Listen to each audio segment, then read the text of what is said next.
গোন্দাইলা better বউ আরে সাহিস্তা করছে গো, আরে সাহিস্তা করছে। ক্যাপশনের মধ্যে লিখি দিছে, বাদাইমা সামসিকা ফকিন্নের ফুতরে সাহিস্তা করলাম।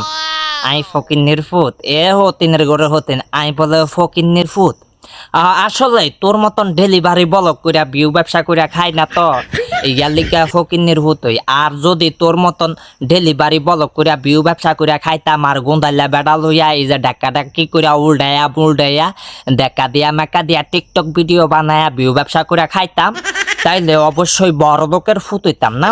হ্যাঁ, এখন ওই যে ডেলিভারি বলক কইরা বিউ ব্যবসা কইরা খাই না আর গোন্দাইলা বেড়া লইয়া ডাকায়া ডুকায়া টিকটক ভিডিও বানাই না আর সেই ভিডিও দিয়া বিউ ব্যবসা কইরা খাই না, এখন আমরা ফকিন্নের ভূত। কি বড় লোকের বড় লোক গো, বড় লোকের জি গো। কিছু কই না দেখিয়া থাক, আর বেশি কিছু কই না। সৌদি আরব উমরা টুমরা করতে আছে, হজ করতে আছে। আল্লাহ সই সালামতে রাখুক, ভালো রাখুক।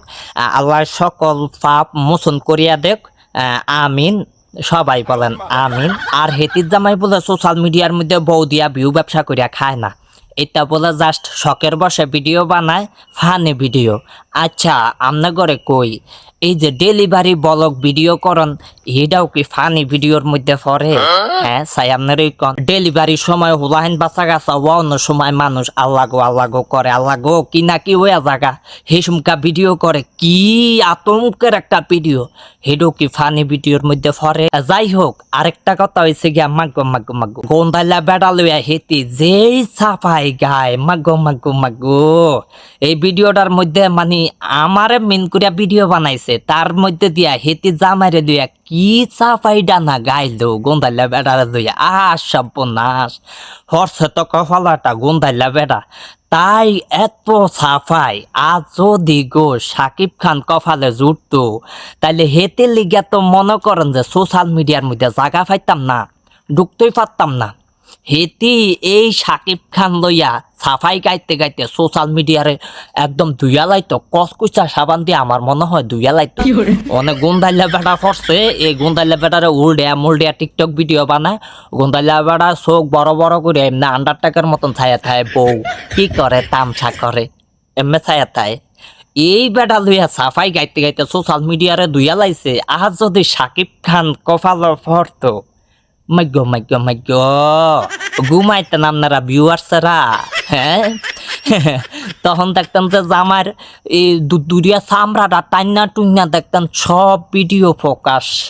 সর্বনাশ, আমার জামাই টাটকা জামাই, কসকসা জামাই, একদম ফ্রেশ জামাই। এমন জামাই কারো আছে, এমন বেটা কারো আছে, এমন সুন্দর বেটা এসমকে দেখতেন। কি বদলকি বাপ দেয় হেতি জামাই ম্যানেজার একেবারে উপরে লেভেলের। আমরা সৌদি আরব গিয়েছি, আমরা জানি কোনায় ম্যানেজার আর কি ম্যানেজার কি করে না করে।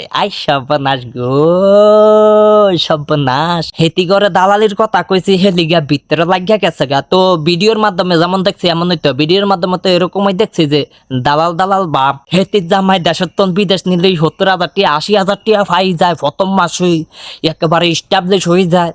তো এটা দালাল ভাব দেখা যায় না। আর হেতির জামাই দালালি করলে 5টা 6টা এজেন্সি থাকতো, হেতিগো কই 5টা 6টা এজেন্সি তো হেতিগো নাই, হেরি নাঙ্গরে পূজায়। শুনেন দালালি করতে 5টা 6টা এজেন্সি লাগে না।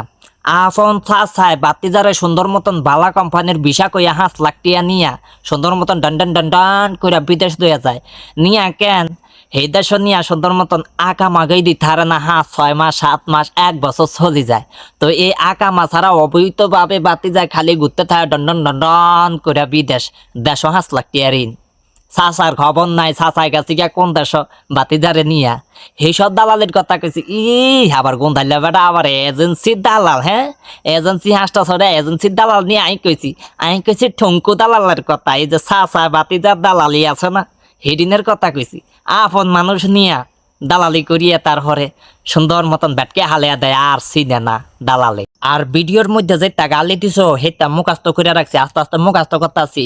পরবর্তী ভিডিওতে সেটা গালিগুলো আবিষ্কার হয়ে আইব, মাত্র মুখাস্ত হইতে আছে। মুখাস্ত পুরাটা করিয়া লই, তারপরে সেটা আবার পরবর্তী ভিডিওতে কইয়াম, অপেক্ষায় থাকেন।